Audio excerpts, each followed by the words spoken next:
Thank you for joining us on the second session of the learning series, Telling Your Program Story. Here with me is Jamie Anstey from Program Evaluation and Design team, and Darius Fulska from Wikimedia UK. Hi, Daria. Hi. Hello, everyone.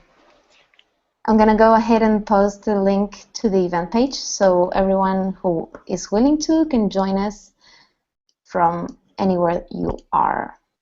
Or maybe, yeah, here it is. I couldn't find it. So we usually start these presentations with a few questions. We would like to know if you read reports and what do you expect to find in a report if you read other people's report aside from your own before presenting, and what do you hope to see in them? So with these questions in mind, we can move forward. Well, I think it's a good question. Like, what I look for when I'm writing or reading a report is a clear story, right? And I think that's what the point is of this session now, is the infographics can sometimes make your story more clear when you sometimes have to report a lot of information, right? Yes. When there is when there are a lot of programs going on at the same time, and you need to make it clear how programs align to your goals, and sometimes infographics and visual display can help you do that in a way that is clear not only to you and the people that form your organization, but also to other people as well, or to anyone who could be interested in collaborating with your organization as well. So at this point in the series, as you can see here, we are in the second chapter, and we will go over infographics and the visual display of information using color coding, what types of graphics are available and what type of data you need, and the aims graphic have, and some basic communication aspects. As you know, this is a series of 3 virtual events, and the third one will be hosted in December. And we will talk about that later on as well. So why use visualization? Information about Wikimedia programs and organizations can be very dense and complex. And visualization can help your audience process that information in an easier way. So anyone can understand what you're doing and what's your story in more easily. So in this way, being clear about what you're telling and how you're reporting is part of being transparent in your audience, with your audience, sorry. And that is why we are making we're putting so much stress in how to process information better. And I believe, Daria, you have something to share at this point? I mean, I have reflections about why visualizations is important. So if you think this is a good time to just talk about my reflections, then yeah, I would be happy to share that.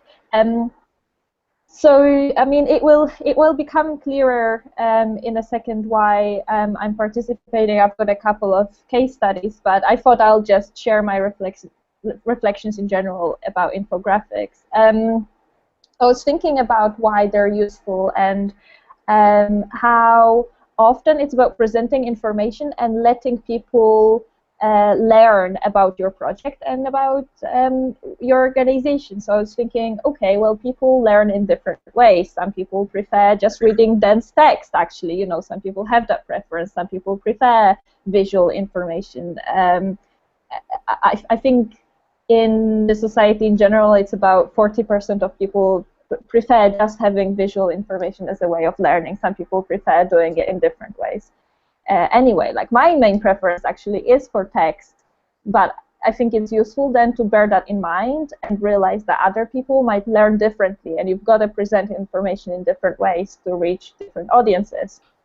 And the other thing is that I think it's faster to process visual information. So if you want to reach people quicker, then the infographics, having some pictures and graphs, is a way to grab people's attention and have it processed faster. And the other thing I was thinking about is, I remember those stats, and then I looked them up, that people remember about 80% of what they've seen, 20% of what they read, and maybe 10% of what they hear. So I don't know what 10% of what I've said people will remember, but the point is that people remember much more of what they've seen. They're visual.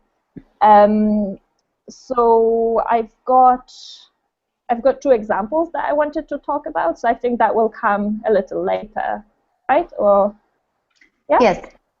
Okay. Yeah. Back over to you then. So with that comment, we can continue with also how why visualization is important, right? So having a lot of information, usually when you use visualization, it helps you reduce miscommunication, and also data visualization and information visualization is an educational resource in itself. What does this mean? Well, when graphics are intended for an audience to be understood at first sight based on shared knowledge on what icons means, and also when you work with visualization, you make clear what relationship, what is the relation between pieces of information. So basically what you're doing is avoid language barriers and lack of background knowledge that can happen between you and your audience. So this is actually very connected to some basic communication theory principles. When you design communication, you have to start with knowing your audience. That is what a good communication design implies, a knowledge of your audience. So sometimes your audience is very, it can be very different. So it's very different to talk, for instance, to the FTC or to a grants officer, or maybe to a potential partner that you want to work with. For instance, if you want to develop a GLAM partner for content donation on Wikimedia projects, each one of these actors has different information about your organization and what you do and what is your mission. So when you start with your audience, this is also called user-centered design. There is more information about this, and we're going to share this on further resources. But you want to focus the communication piece on who is going to read it. And sometimes some people have some information and others don't. And knowing this will help you make communication effective. So there are some key questions here. So, who is your audience? What matters to them? And how much do they know about your organizational mission? Are things that you would want to know before starting a communication piece. And of course, some of those things Daria was mentioning about, some people are really used to text learning. So in some cases, if you're reporting to a board that wants a report that is lengthy in text space, you may have to produce both things if you want them to have what they're used to and you want to get a story in their mind and that imagery that's going to pop and really stay with them. Sometimes it means knowing your audience means doing two things. So that's important to consider as well. Yes. So what are infographics? They are visual explanations. And yeah, so importantly, they should operate as their sort of standalone visual explanations. I think you may have to select, hopefully the image is showing still. So good infographics should definitely always focus on the story. You should have one clear story that you want to tell, not every story of your program or project, but what's the focus. We'll talk on the next slide about how you can decide what the best approach would be based on what you're doing and where you're at in your project. So they're also for show and not tell. You shouldn't have to describe something. It's not a storytelling instance where you're going to actually get a lot of words or have people read a lot, although you may integrate words sometimes along with pictures because that's important for comprehension.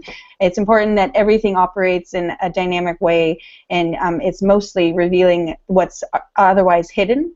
So you don't want people to have to search for information. Like, you don't want to have everyone look at the legend to figure out what a person means in one line to the next. So you're looking for consistency and easy observation of the story. So keep it simple and clear. You should be helping people to understand, find, or do something more easily, not complicating it.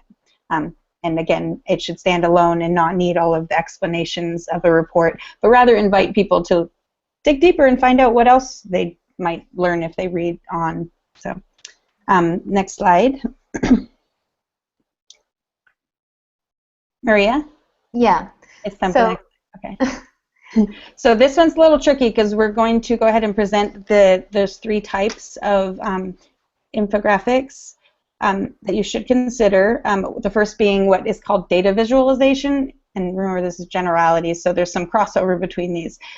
More trendy to call it data viz. This is where you're illustrating trends and patterns in data. So it's really data focused. Some of the examples, we'll show you an example in just a moment that you can see what the difference is there. A second type is the narrative. So a narrative really presents a really descriptive story, not necessarily with text, but with images mostly. This is usually something chronological, and we'll show you an example of the Wiki Loves Monument infographic that does a good job of this. There's also the information design mode, which is to communicate a quick and dirty message, and you want to be really clear, and it's not necessarily a lot of data, but a lot of people will do this if they just want to sort of have a call to action or a pitch, oftentimes for your program, right? So what do people need to know? Why does it matter to them? And then you might lead them into a chance to tell them what the story is or what your data show. But it's really that hook design. So importantly, in order to decide between these, you should consider what kind of data you have and what kind of story you're wanting to tell. So we'll go ahead and look at those examples. First, the data visualization. Okay. Sorry, I wasn't sure if you can see this the examples now, right? Yes. Okay. So I believe this is the first example, right? Yep. And okay. It should look familiar to Daria. Yeah. I don't know if it's loading. I think you open it in Media Viewer now. Mm-hmm. Okay. Okay. Yes. And then zoom in.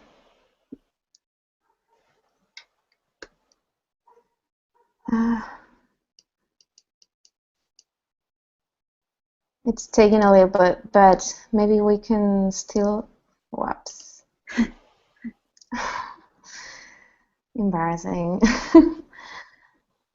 Okay, so because it's a very large, we need to be downloaded, but you can click through on the presentation or find it in Commons, and you can see at a distance that we have a lot of icons representing data. I'm hearing an echo now. So with this, we have essentially turned your standard bar graphs and tables into icons that collectively show the quantity at scale. So it's hard to open it in a smaller way that may help others see the entire infographic. But here you can see how it compares one Wikimedians in Residence program with others in terms of budget, for instance. Okay. So now we can move on to the next example, which is of a narrative, story. That's this Wiki loves monuments.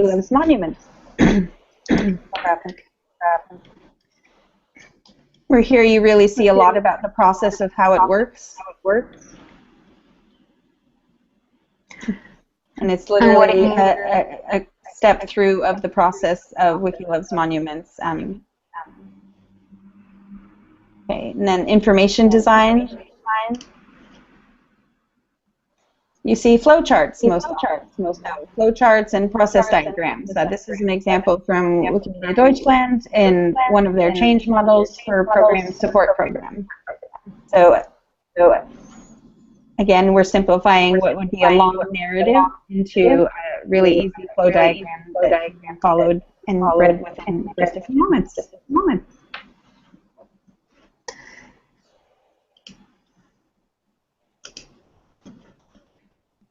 Oh, we have a, okay. It was a comment from Daria.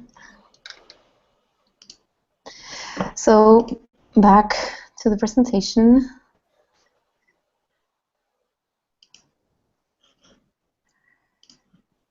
Can everyone see it full screen now? Yes. Okay.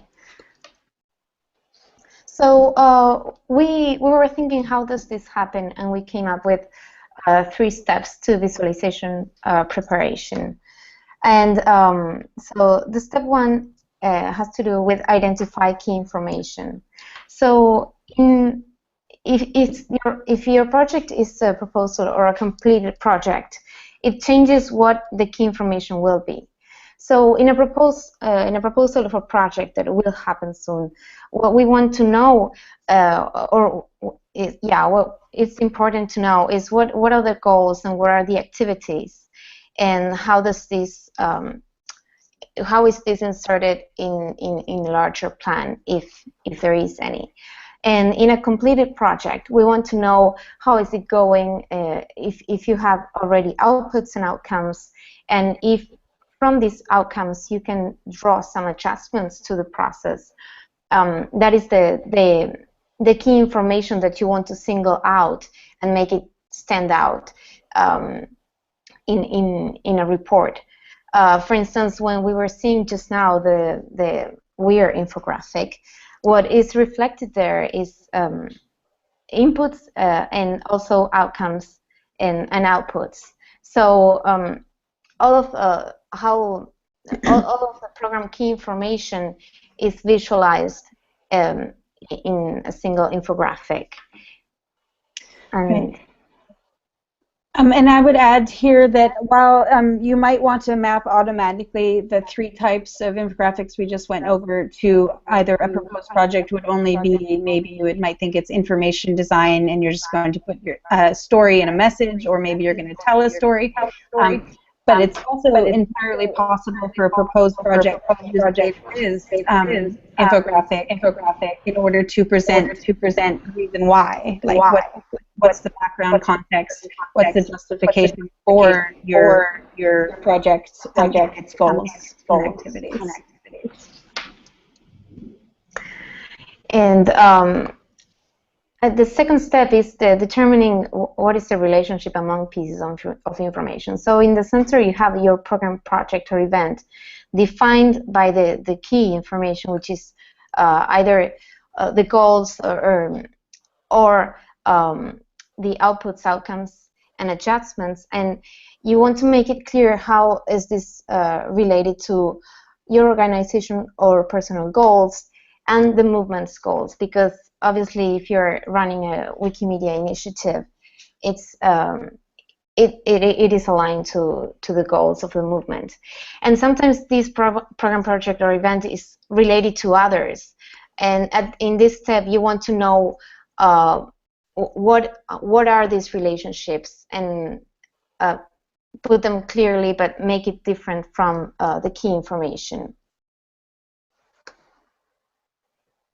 And the third step is finding supporting media and project documentation. And we went over a bit of this on the first session, and what is supporting media, and finding some ideas, or we were brainstorming some ideas as to how we can expand and give background knowledge about a program or project, right? So anything else that speaks about your initiative. Could be any of these examples that are here on the slide: videos, pictures, related blog posts. Maybe you run surveys of your participants and how they feel about your program or project, and you can make that into a graphic. Or if you had a learning process because maybe your project didn't go as you planned, you can write a learning pattern and share it. And all of these can be links in a report, or could be pictures that accompany the information. But it's important to identify that this is different from the key information, and to make it clear in a report. Yeah, basically that. And now we're moving on to useful graphic types. There are a series of graphic that are different and can serve different purposes, and we will go over them. So diagrams and flowcharts help you explain what are relationships and process. And here you can see the grant-making universe. It's a graphic that we did for grant-making quarterly review with Laila. And you should use it to explain a progress of a project. Maybe you want to describe your organization, or you have a very clear diagram of what your goals are. You need to use this kind of graphic, or maybe outline a plan. We have a lot of different types of charts. One of the ones that we highlight here is bar charts. This is very commonly known. Here you show quantities, and data is represented spatially in scale. So over a period of time, usually you represent quantitative data to compare between different factors. And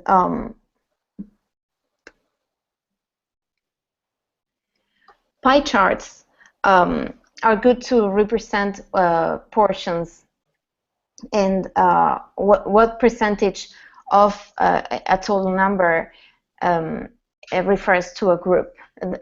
We used a very commonly known issue as the gender gap on Wikipedia here as an example.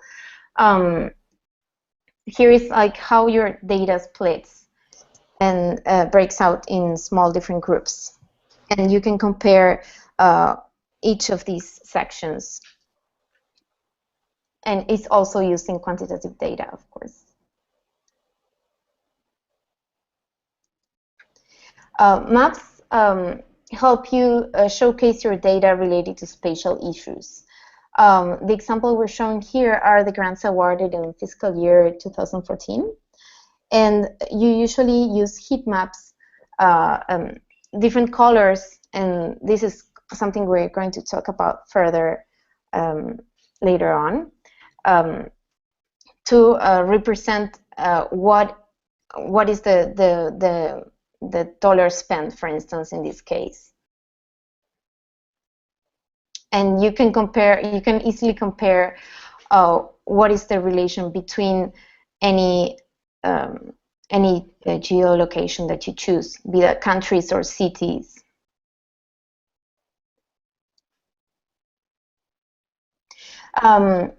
We use color shading and callouts to highlight measured targets and outcomes, or distinguish between projects and participants. So what's important here is that the shading, the darker the shading, the bigger the star, the more of the effect we're seeing. The different colors there are representing different programs. But there's also the other example of how you can use stoplight shading. Click the link. Sorry? Oh, yes. Let me see. Proposals in quarterly target tables and like that. They can also use green, yellow, and red to quickly highlight where they're on track or may have missed targets or made them.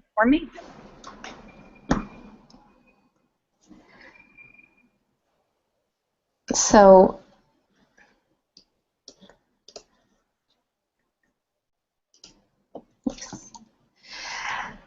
the example that we are sharing here is from program evaluation reports beta. That according to a different goal, to 4 different goals. We identify what programs contribute more to each goal, and color coding refers to each program. So you can easily identify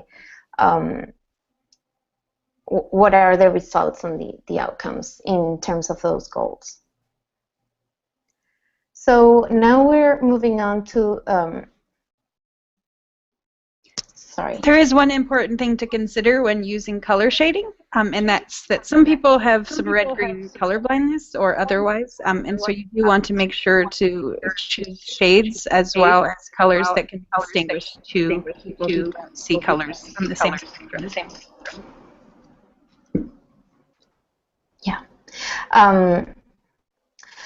As we did on our last virtual event, we wanted to share case studies from the movement to show how other community members are already using some visual display of information. And in this case, we're sharing Wikimedia Estonia annual plan proposal. When you get the presentation, if you click through, you can see the actual proposal.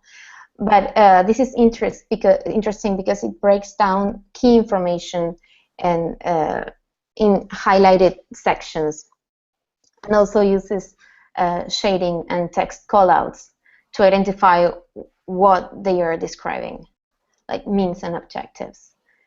Here, we can visit this. I'm having I think I'm having a slow connection.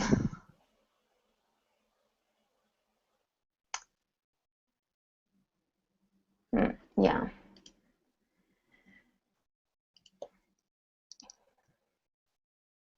Jamie, do you want to add anything to this case study? Just importantly, these are all case studies that actually come from recent proposals that are from Wikimedia organizations, and we're seeing a lot more of this, and the more we see, the more helpful it actually is. I'm sure people are finding for everyone to know what it is that's actually being proposed. So here there's specific questions. Maria, can you mute? Yes. Okay, so here, while there's specific questions that are asked in the proposal that these are actually responding to, we see different ways that people are capturing that information and spotlighting it and calling it out separate from the text answers to those questions. So this is just one example from Estonia where they've actually pulled the strategic goals in the red areas and their program goals in the red shade areas, and then of course the means objectives, and within those objectives you can see where they've bolded those, like how many courses they're going to have, how many instructors, and what those inputs and outputs are going to be for the program so that they can achieve whatever outcomes they've listed there. So that really does help, and it makes it really easy in review to see what they are actually promising and if they are, what steps they're planning to take to get there. So back to you, Maria. Yes, I needed to unmute. And well, this is the case study that Daria might want to address because it's Wikimedia UK. In the UK Wikimedia UK proposal, we highlighted this because they did a graphic that summarizes the outcomes from the previous year, and they break it up and share it in different parts of the report. Daria, do you want to comment on this, maybe? Sure. I mean, just very briefly. Maria, mute again. Yes, please. So this is This is a graphic that we've used in our annual review, so a document that was summarizing the activities we've done last year. And it is pretty much what it is, but I think it's interesting in a sense that it's a graphic representation of a story that we would have pretty much told already in the annual review. So you would have a lot of information already there and a lot of different stories and things we would have done. And this is almost like a summary of that. So you use it at the end of the story that you've told. And I'm going to paste the link to that graphic and to the whole of the annual review in a second, so that you can see how it fits in. I think what's interesting in this case is what I was thinking about when I was thinking, how do we use graphics? Because for me, this is a summary of a story that we've already told. Well, the other two examples I'm going to be briefly talking about is almost a beginning of a story. You give people some graphics, some visualization, and it's to draw them in and to try and find out more. Well, this is more, okay, we've told you the story, just this is a snapshot of the stuff that we've done. Yeah.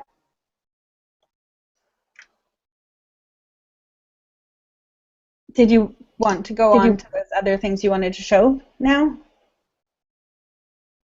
Yeah, sure. If a little more space, because we know you've been integrating these things, the cross-reporting and your stylistic connectivity is sort of the case study point here. Okay, I mean, big words. I would say we're starting with this. We're playing around. So there's three main examples. One would be that annual review graphics that we've shown as a summary of some of the stuff that we've done to an audience that perhaps doesn't know that much about us. So, it could be donors, people that read our annual review. The other two things I wanted to quickly show you is our FDC progress report, and this is just a very brief sort of idea point where when we report on the results of what we've done in given quarter, we color code different areas. And this is not a new idea. A lot of organizations use that sort of traffic light system. Okay. But we do that too. I'll post a link in a second as well.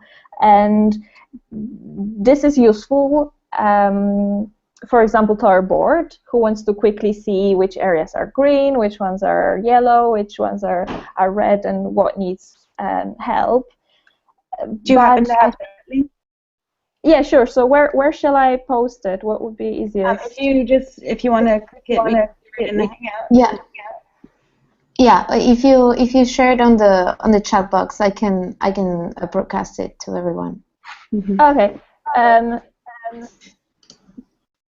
So people will see how the different colors work. I think the point on there is that we have a key which explains what different colors mean, and this could be a strange idea at first because it is traffic lights. It should be fairly straightforward, but as we started discussing it organizationally, it became clear that actually you do need to put thought into it, because what does green mean? Does it mean that you finished the project and it's already completed and it's all fine, or does it mean that it progresses according to what you wanted to do but it isn't finished yet? Similarly, yellow could mean a lot of different things as well. So we've created a key that was a balance, I think, between trying to keep it simple and keep it to a couple of colors. Like you can see, we have 4 colors, not 3 in the end, but also using them as a meaningful thing, as something that is useful and does convey information. But I think an important learning point there is that even if things seems simple, I think you'd still need an explanation, because a green could actually mean a lot of different things.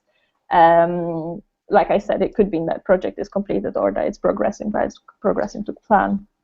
Okay. So this is what I wanted. Yeah, of course, that is something depending on how you define it, but this is something where having SMART targets actually can help, because the SMART target not only says what the target is and how you're going to get there and how you're going to see it, but it says when you're going to see it. So sometimes this is also why, instead of just having your targets set up in a basic table, you might want to put them on quarters. And then, of course, you know if it's the end of the quarter, that's the time to go in and code. Did we make it? Did we miss it? Did we almost make it, in that yellow sense? And then, of course, where you've integrated gray is brilliant. A lot of people aren't able to track all of the things they would like to track. So sometimes there's just not data. That's important to know, like when you just have an idea in your theory of change that may be happening, but you're not able to collect the data to focus on it. So yeah, making sure that everyone understands what is a green and when we color shade things is definitely important to have the quick and dirty exchange of information. So yeah, I agree, and I think in our and I think you can make it really complicated, but so that's my point. Like, you kind of want that balance, and I think the graphic visualization works if it is simple. So there is this sort of trade-off of how much complexity of information you want to give, and some sort of easier conveying of that information. And I think it works, and I think people like our color coding. It can give a quick overview. And the other nice thing is that you can quickly see how things have been changing from quarter to quarter, like have more things become green and things like that. So that's what I wanted to say about this. And I think a lot of other chapters use that as well. I think it's useful. And the other, sorry. Oh, they seem to be starting toward that route, yes.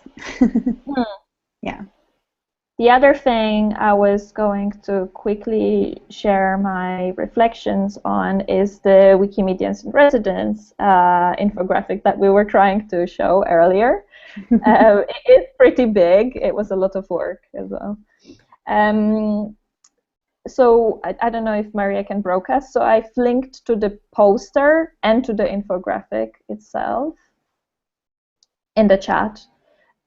So what happened was I was creating a poster to talk about how the program has been going in UK so far, and like I was saying, with my sort of tendency to use text, I was mostly focusing on a poster and using different stories there to explain things. But then we decided to use graphics as well, which you can see. And that's how we've tried to talk about what different residencies achieved, and that visualization there gave a quick explanation of how those projects could compare to each other.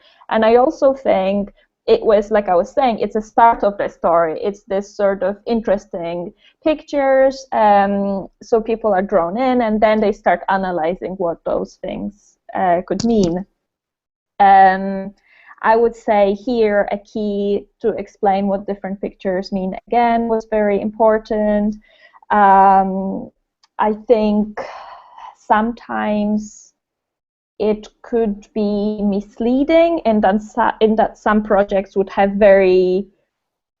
look like perhaps not very successful because they would have small amounts of those things we were reporting on. But then you kind of have to dig deeper, look at the text, and understand that, for example, it was a very short project, or perhaps the focus of the project was different, and that's where all that narration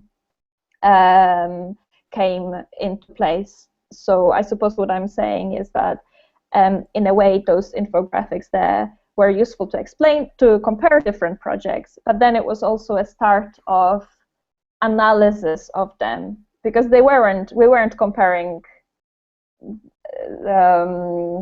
one against another. Yeah, exactly. We were comparing very different projects with different objectives, so that's where the story behind them was important. But one thing that was useful in one thing that was useful in creation of this infographic was that because we had the same type of things to visualize with each of the project, it then discovered some gaps in reporting or data that we had about them, and eventually it led to having better data on each of the projects and having uniform data, because that's what the infographics needed. I think what is important of this that you're sharing with us is that graphics are important, and it's important to know how to make them and make them work. But it's also very important to have an accompanying narrative or something that explains, some kind of text that explains what it means, right? Because of course there is this very big infographic about Wikimedians in Residence programs in the UK, but then you obviously have a very detailed review that has a lot of background information. So this goes back to some of what we were sharing before, right? It is important to highlight key data, but also have an explanation of what it means and how to interpret it, I think. Yeah, absolutely. I mean, that's definitely the case, and I think it's a bit of a difference with our annual review pictures that were somewhat self-explanatory. It's a summary of the story, where this is, in a sense, the beginning of the story, where you have to then find out more. So my general takeaways from working on this, well, I think it takes a long time to make a good infographic, to make it clear and make it make sense, use the right pictures to represent things, because it can be fun to look at pretty pictures, but you want to say something through them, and that can take a bit of thinking and preparation. I would say it's better if the graphics are quite simple and the text is minimal, because that is the point. But that can be a challenge, so you've got to think whether the message that you want to convey through pictures is that the right message for it. Because if the message is just too complicated, then the pictures they might not really help. And I would say the key, the explanation of what different pictures mean, that's important, even if it does seem simple, like with the color coding, because otherwise people might misunderstand what you're trying to say. So those are my basic lessons from this so far. Those are all really good lessons. Thanks for sharing them. So the other thing is, remember, we have different types of infographics. So sometimes you might visualize your data and then you still want to tell a narrative. So you could have different infographics, and sometimes people put those together in more of like a video presentation, and we see these motion graphic like stories of programs with data. So there's lots of things, like you can continue on this path with infographics and go crazy probably, but lots of fun, I think, is one key thing. So it is lots of work, but it is fun too. So it's a little bit bringing the creative side back to what tends to be a less creative function for many people. But really, when we want to tell a story, we really should be putting our creative hat on and saying, who's our audience? What do they know? What do we want them to know? And what do we want them to walk away with?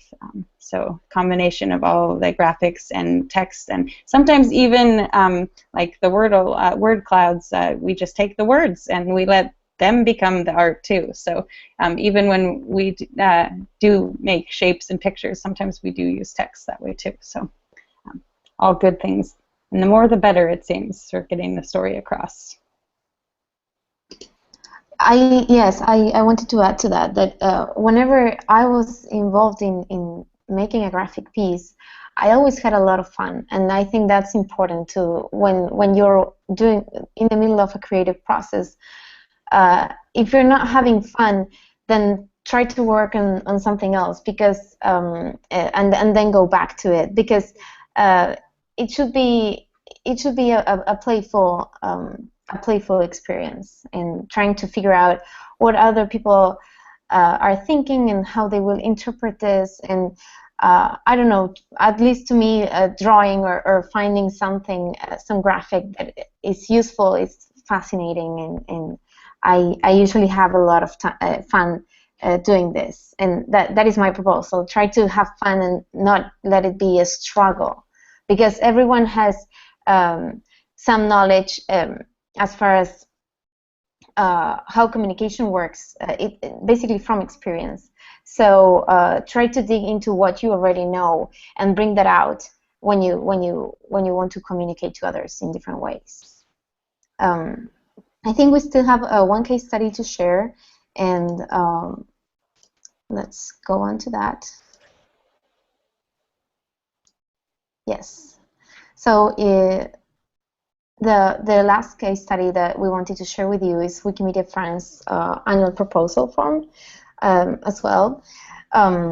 They break down key information in consistent ways, and for each item that or goal that they have, they even single out or highlight how they will measure that and indicators. And back quite a few slides, I don't know if you remember, but if you visit this later, you will see that it's not only text that is organized when you work with visualization. You also have media and measures and learning patterns. So all of this information put together is what counts when you want to describe your initiatives. Jamie, do you want to add anything to this? Yeah, so importantly, the model there from Wikimedia France, while it doesn't look like a very infographic-y sort of output, it is not yet. It is a table for consistent mapping of their measures, however, and when Daria was talking, you might remember that she said, as we did the infographic together, we unearthed some observations that we had a lot of inconsistent reporting where we knew that, well, those would definitely be outcomes of the programs they did, but that didn't make it into the monthly reports. So when you do a matrix of your outcomes and map them, even if it's not across the quarters, here Wikimedia France used the same framework and essentially for each of their programs mapped which of those outcomes those programs were getting at and what their targets would be. It's a really great setup to be able to make it into an infographic later because you're making sure to capture the data along the way, as well as, of course, it's really informative and helpful even if it's not made into that full infographic to know what those information pieces are that you're going to be looking at, even if it's not totally graphical and it's just a table. So the more you can do to organize and visualize, even if it is just matrixing out what you're looking at, the more helpful it is for identifying those gaps, as well as for telling a quick and dirty of what you're doing and what it's going to impact. So back to you, Maria. Yeah, sorry, I take a little bit because I have to switch windows and go back and forth. The last slide has a bunch of resources that you can visit later. So I'm going to talk about a few of these only. User-centered design is a whole approach to communication, and it's a very interesting approach, and I really encourage you to visit the presentation we're sharing here. It was shared during Wikimania 2014, the last Wikimania conference.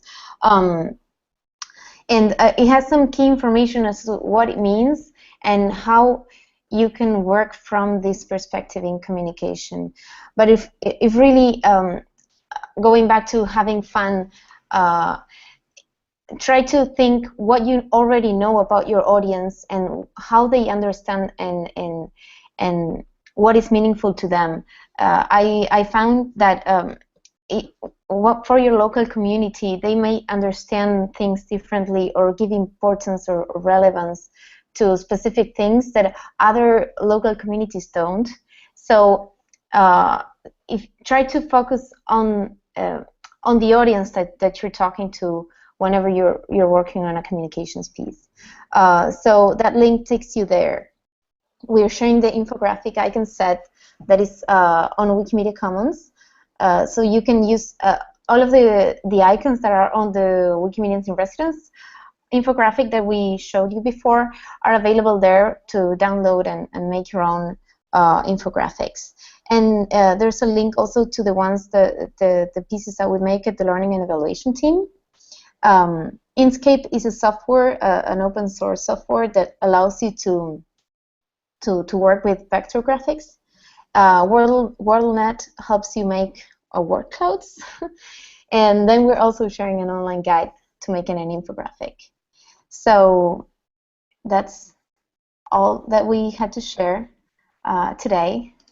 I hope you enjoyed it. I don't know if there are any questions. It's hard to monitor and host at the same time, but if you have any questions, please share with us any concerns or comments that you have on this. Feel free to comment now.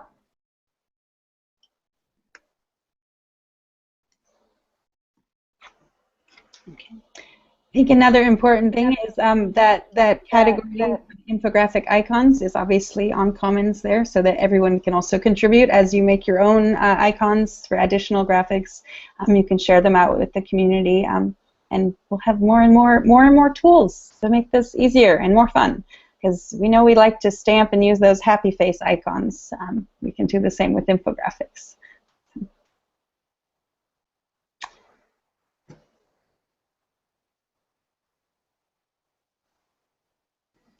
And also, if you have any follow-up questions or you want to revisit this later, make sure you visit the page on Meta that we are developing with this learning series, Reporting and Storytelling.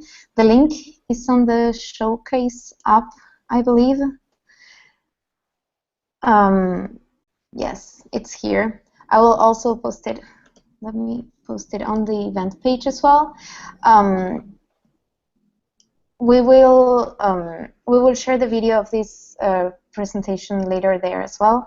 But if you have any comments or questions or are struggling with something, do reach out to us on the discussion page or via email as well at eval@wikimedia.org.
Katie has a question I just caught, is how do you actually make these things if it isn't addressed, which it actually isn't, but Maria was having a plan for a follow-up on that too.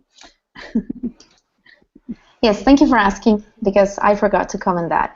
I will make a demo later on and record it, and I will upload how you can use these icons on a vector software, vector editing software, and so with a case study even, so anyone can maybe learn from that, and if you have more questions, just reach out to me. But I will make a separate demo later on and share it on the event page and on the Meta page.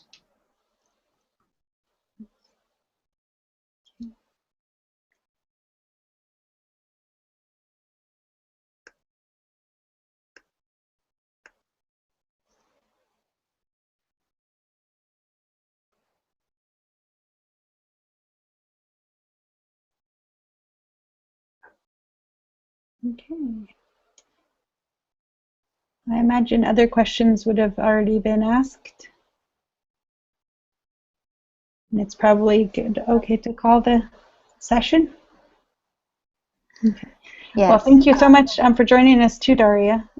And thank you, Maria, for hosting. And thank you, everyone, for watching. We can't wait to see more infographics. Thanks, everyone, for being there, and don't hesitate to reach out and ask. Bye. Bye. Bye.